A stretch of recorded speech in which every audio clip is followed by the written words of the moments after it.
Our next promotion is very similar to the one we had last week. They tested at the exact same time.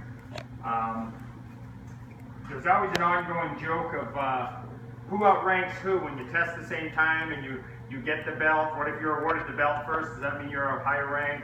What if your belt number is one number off? Were these gentlemen, were you guys one number off? Yes, we are. They were one number off, and it was a constant jest. Well, I'm a lower Don number, so I'm higher rank. And we jest about it, but there really is no. When you test at the same time, it's a matter of which piece of paper Kwanjin had in front of him first, and assigns your belt number. So it has nothing to do with that. It's the equal ranks. And part of equal ranks, I mean, Eldon still learns stuff from Mr. Tetchuk, or Mr. Renner, I'm sorry. Mr. Tetchuk still learns stuff from Mr. Renner. It's always an ongoing learning experience, so there is no superiority complexes in here at all. There's more inferiority complexes from myself looking at some of these guys' tests. I'm like, wow, I remember when I could do that. But it's always a great. Well, I shouldn't say always. This is kind of a first for the new era of disc dojang, promoting what I believe I'm calling in my own head the second generation of Chodans. The first generation being myself, Mr. Tetchuk, Mr. Renner, Mr. Gibson, Mr. Hormick, Ms. Mala.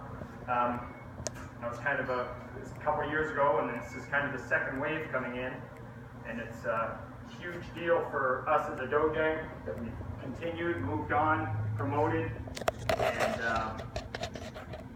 the students who have maintained strong ethics, strong training, coming to class, religiously and putting forth incredible effort, incredible attitude.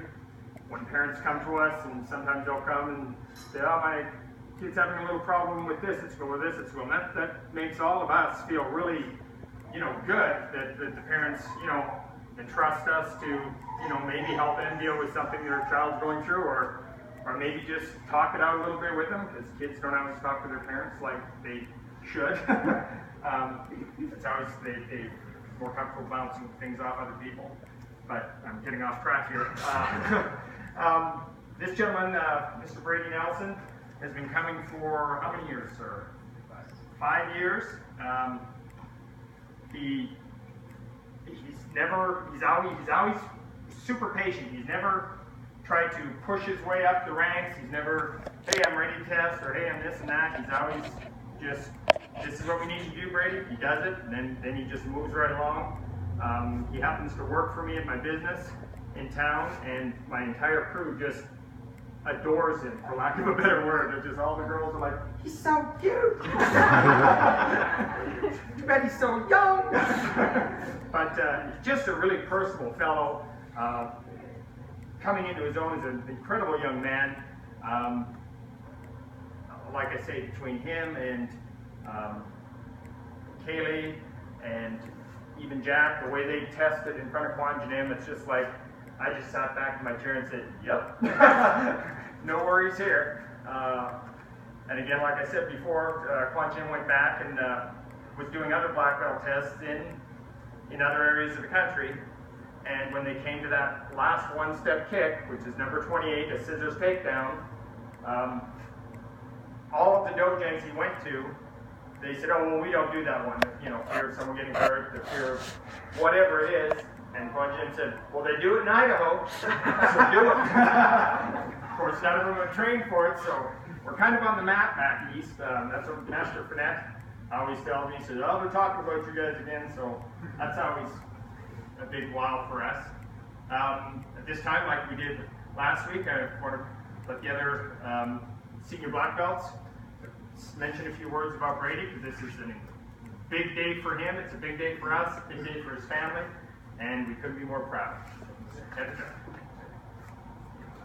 So yeah, just as I was saying, with Brady, he works very hard at pretty much everything he does in life, balancing school, scouts, wrestling, martial arts, homework, and all that kind of different things.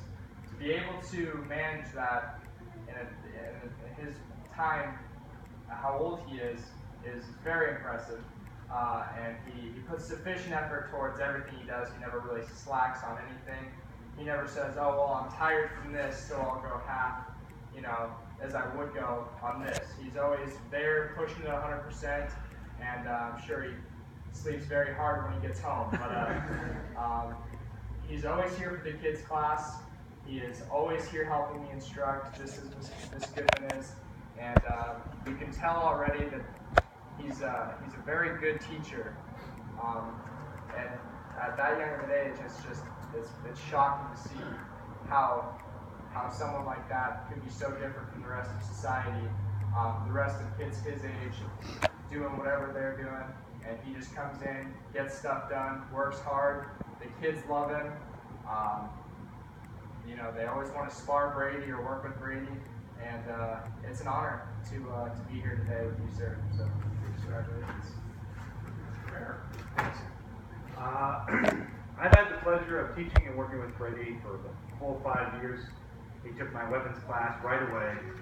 He invented his own weapons in his own style, and then took what I had to teach him and just, I think, ballooned it to a higher level, to a place of, wow, that's amazing. And then I'm saying, well, here, do it with a real stick, and then suddenly, he's shining. And then he goes and does these tournaments and fails and has issues and moves past those, moves on, and becomes just a better martial artist, a better example to all of us.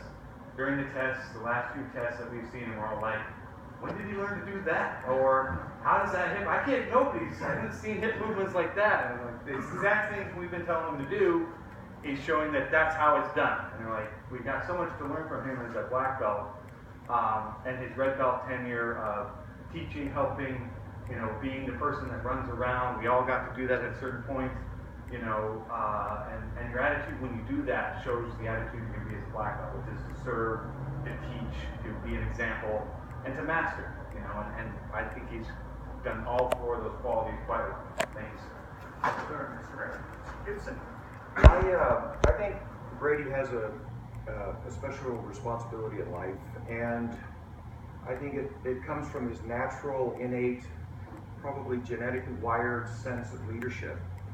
Every one of the other students in this dojo look towards Brady for guidance. Some of it probably is in a subconscious way, but he's a mentor and he's a leader, and it's not just in this dojo. I would venture that it's going to be in life, and it's a pleasure to work out with you, sir. All right. So, go ahead and walk your gauntlet, sir, and we will shed you of your red.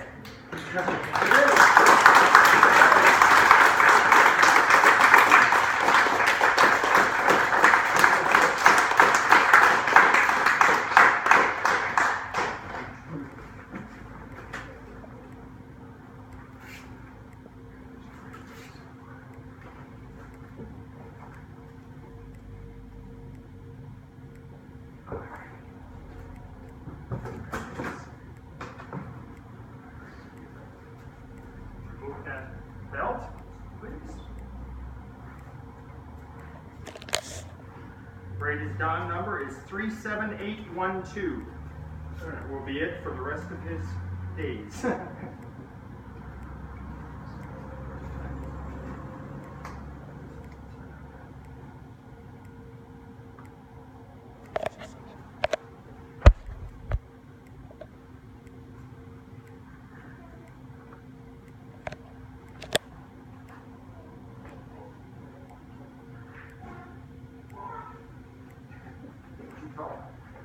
One of the skills they don't tell you to do is tying on the position.